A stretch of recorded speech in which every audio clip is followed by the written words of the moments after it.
ዛሬ ሚያዝያ 2 ቀን 2017 ዓ.ም ቋሚ ሲኖዶስ ልዩ ውሳኔዎችን አስተላለፈ።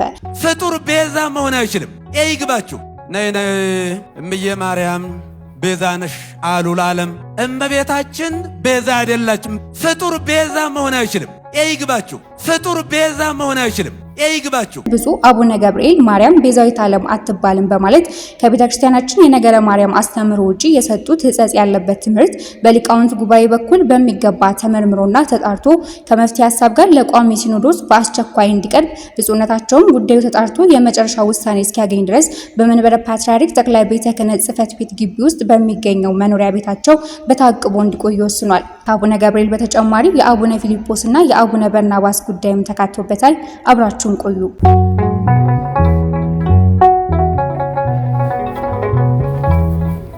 ቋሚ ሲኖዶስ ብፁዕ አቡነ ገብርኤል ከቤተ ክርስቲያናችን የነገረ ማርያም አስተምህሮ ውጪ በፍኖተ ጽድቅ ጠቅላላ ማህበር አዳራሽ የሰጡትን ትምህርትና በማህበሩ ሚዲያ የተላለፈበትን ሁኔታ በተመለከተ በዛሬው መደበኛ ጉባኤው በሰፊው ተወያይቶ ለመወሰን በያዘው ቀጠሮ መሰረት በጉዳዩ ዙሪያ ጥልቅ ውይይት ካደረገ በኋላ የሚከተሉትን ውሳኔዎች አስተላልፏል። በዚህም መሰረት ብፁዕ አቡነ ገብርኤል ማርያም ቤዛዊት ዓለም አትባልም በማለት ከቤተ ክርስቲያናችን የነገረ ማርያም አስተምህሮ ውጪ የሰጡት ሕጸጽ ያለበት ትምህርት በሊቃውንት ጉባኤ በኩል በሚገባ ተመርምሮና ተጣርቶ ከመፍትሄ ሐሳብ ጋር ለቋሚ ሲኖዶስ በአስቸኳይ እንዲቀርብ ብፁዕነታቸውም ጉዳዩ ተጣርቶ የመጨረሻ ውሳኔ እስኪያገኝ ድረስ በመንበረ ፓትርያርክ ጠቅላይ ቤተ ክህነት ጽሕፈት ቤት ግቢ ውስጥ በሚገኘው መኖሪያ ቤታቸው በታቅቦ እንዲቆዩ ወስኗል።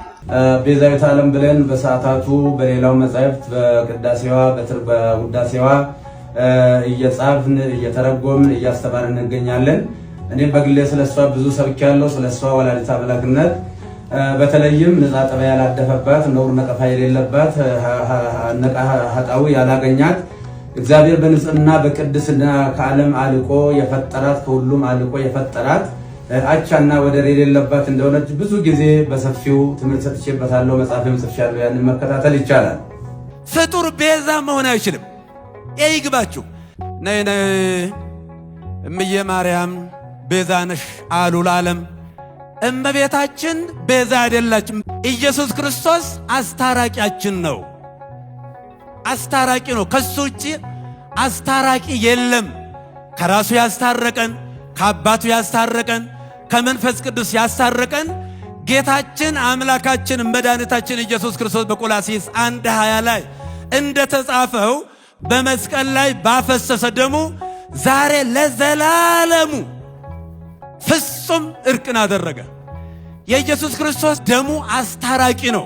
በቤዛ ጉዳይ ብቻ ሳይሆን በሌሎች ጉዳዮች ከኦርቶዶክሳዊው አስተምህሮ ያፈነገጠ ንግግር አድርገዋል። ወይ ባልተናገርሽ ከተናገርሽ ባላሳፈርሽ እንዲሉ እናቶቻችን፣ ወይ የክህደት ትምህርት ባላስተማሩ አሊያም ማስተማሩን አምነው ይቅርታ በጠየቁ። ብፁዕ ሆይ በትርጓሜ በነገረ ማርያም ትምህርትም ስለ ፈያታዊ ዘየማን የተነገረውን እንደማይቀበሉ አስተምረዋል። በትርጓሜ በነገረ ማርያምም የተገለጸውን ጉዳይ ለምን እንደነቀፉት በቂ ማብራሪያ መስጠት ይገባውት ነበር።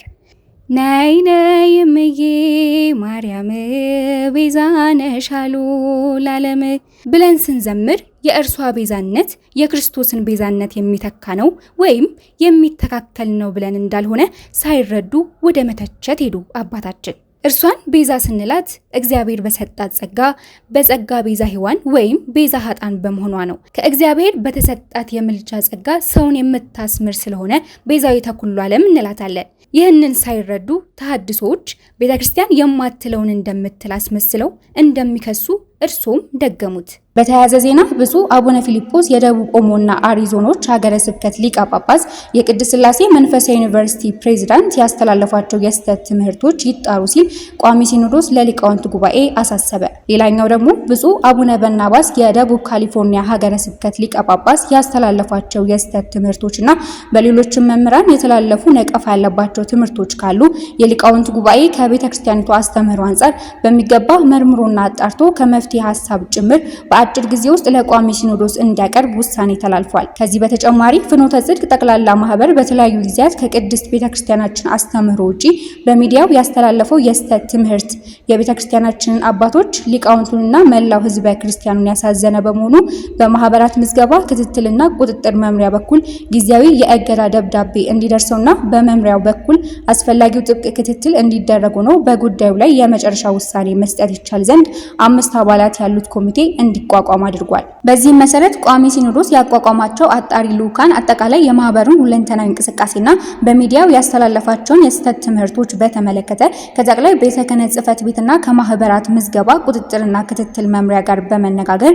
በሚገባ መርምረውና አጣርተው በአጭር ጊዜ ውስጥ ከውሳኔ ሐሳብ ጋር ለቋሚ ሲኖዶስ እንዲያቀርቡ፣ በመጨረሻም የኢትዮጵያ ኦርቶዶክስ ተዋሕዶ ቤተክርስቲያን መገናኛ ብዙሃን ስርጭት ድርጅት ለፍኖተ ጽድቅ ጠቅላላ ማህበር ሚዲያ የአየር ሰዓት የሰጠበትን ዝርዝር ሁኔታና ከማህበሩ ጋር በተያያዘ አየር ላይ ያዋላቸውን ትምህርቶች የሚያሳይ ሪፖርት እንዲያቀርብ ይደረግ በማለት ቋሚ ሲኖዶስ ወስኖ የዕለቱን ጉባኤ በቅዱስነታቸው ጸሎተ ቡራኬ ያጠናቋል። አድማጭ ተመልካቾቻችን ሌሎች መረጃዎች እንዲደርሱት ሰውነት ሚዲያን ሰብስክራይብ፣ ላይክ እና ሼር በማድረግ የደወል ምልክቷን ይጫኑ። ሰላም እግዚአብሔር አይለየን።